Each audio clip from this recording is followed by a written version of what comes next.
എന്റെ ഇപ്പോ 2000 രൂപ എടുക്കാനില്ല. പിന്നെ എന്താ ഉണ്ട്? നുള്ളിപ്പെറുക്കി അവർ 500 രൂപ കാണും. എന്റെ പട്ടിക്ക് വേണം. മര്യാദക്ക് 2000 രൂപ എന്റെ കയ്യിൽ എണ്ണി തന്നില്ലെങ്കിൽ അതിന്റെ പ്രത്യാഘാതകം.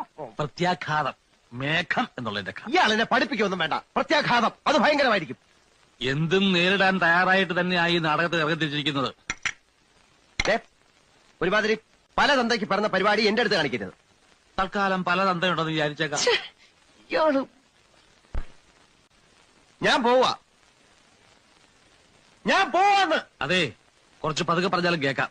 പിന്നെന്താ ഞെട്ടാത്തത്? സാധാരണ ഇത്ര നിസ്സാര കാര്യങ്ങൾക്ക് ഞാൻ ഞെട്ടാറില്ല. ഓഹോ, പിന്നെ ഞാനെങ്ങനെ വെറുതെ പോകുന്നൊന്നും വിചാരിക്കണ്ട. ഈ വിവരം മുഴുവൻ ആ മൂപ്പിലാനെ കണ്ട് ധരിപ്പിച്ചിട്ടേ ഞാൻ പോവും. ഒരു ചാൻസ് കൂടെ തരാം. 250 250 ഉറപ്പിക്കുന്നോ? രണ്ടുപേരോടും കൂടെ ചോദിക്കുന്നത്. എടോ, തനിക്ക് നാണമില്ലേണോ?